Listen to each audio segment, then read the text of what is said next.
네, 기상청 지진화산센터장입니다. 네, 지금부터 6차 북한 인공지진 탐지에 대한 내용을 발표하도록 하겠습니다. 먼저 6차 북한 인공지진 발생 현황부터 말씀드리겠습니다. 발생 시각은 9월 3일 금일 12시 29분경이고요. 발생 위치는 함경북도 길조군 풍계리 인근 지역입니다. 규모는 저희가 분석한 규모로는 5.7이 되겠습니다. 과거의 북한 인공지진 발생 사례에 대해서 말씀드리겠습니다. 지금까지 풍계리 인근 지역에서는 총 6차의 인공지진이 있었습니다. 1차 핵실험이라고 밝혀진 실험이 2006년 10월에 있었고요. 그때가 3.9 이후로 2차부터 5차까지 3차와 4차의 4.9와 4.8 비슷한 규모를 제외하고는 계속해서 추정 규모가 지금 증가하는 모습을 보여주고 있고요. 발생 위치는 계속해서 2차부터 저희가 6차 분석한 인공지진까지 모두 포함해서 함북, 길주, 풍계리 인근 지역이 되겠습니다. 풍계리 인근 지역과 관련된 모습을 잠깐 살펴보면요. 1차 실험과 관련된 부분이 동쪽에 지금 분포하고 있고요. 2차, 3차, 4차, 5차 핵실험이 지금 있는 위치에 비해서 6차 저희가 분석한 지진파로 분석한 6차의 인공지진 위치는 약 북쪽으로 200m 정도 위쪽으로 분포한 것으로 추정하고 있습니다. 지금 저희가 이제 분석한 인공지진의 파형에 대해서 간단히 설명을 드리겠습니다. 인공지진은 기본적으로 P파만 주로 분석이 되고 입수가 됩니다. 따라서 기상청이 보유하고 있는 150개의 지진계에서 모두 인공지진이 다 감지가 되었습니다. 지금 요거 조금 상세하게 보면요. 최초의 관측은 현재 지금 속초에 약 52초 정도 발생한 시각으로부터 약 52초가 지난 후에 속초 관측소에서 지금 감지가 됐고요.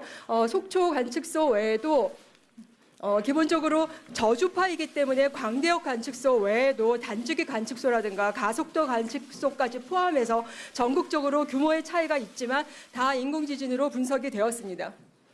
기본적으로 자연과 인공지진에 대한 파형 비교를 모식으로서 살펴보도록 하겠습니다.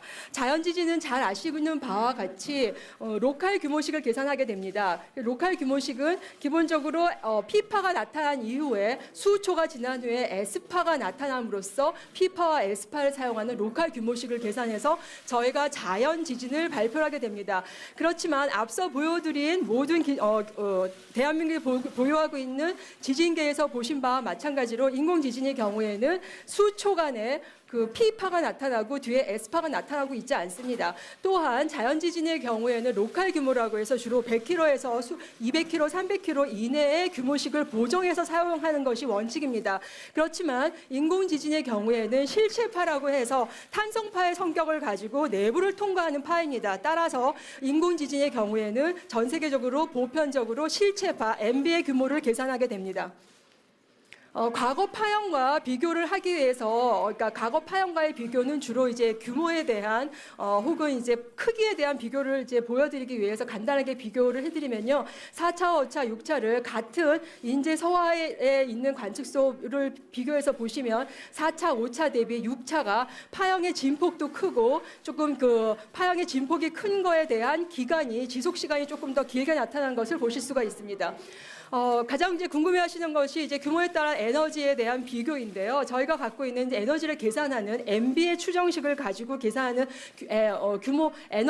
MB의 값을 가지고 계산하는 에너지의 비교를 보면 4차 때보다는 약 11배, 그리고 5차 때보다는 5에서 6배 정도 에너지 규모가 크게 지진 파형으로 감지가 되었습니다.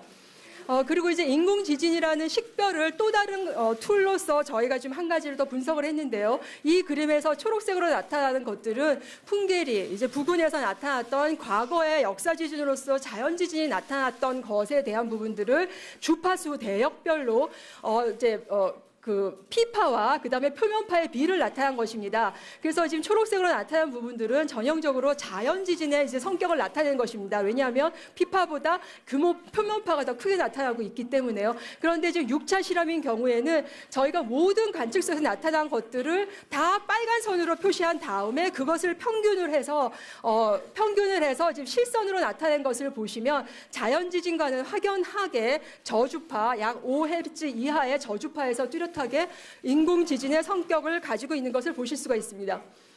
그리고 또 한 가지 이제 자연 지진이냐 인공 지진에 대한 부분을 저희가 분석하기 위해서 보통 지진원에 대한 분석을 지진 파형을 가지고 하게 됩니다. 그래서 보통 이제 주양 이동 아래 이제 세 가지에서 보시면 이제 지진원에 대한 분석은 과연 땅 속에 있는 지각의 힘이 어떻게 받았는지를 나타내는 것입니다. 그래서 보통 주양 이동 단층이라든가 역단층이라든가 이런 부분들은 자연 지진에서 지각이 단층이 어긋나지는 부분을 볼 수 있는 거거든요. 그런데 이번에 6차 실험에 의한 경우를 저희가 관측소에 대해서 다 분석을 해보니까 발파의 성격을 가지고 있습니다.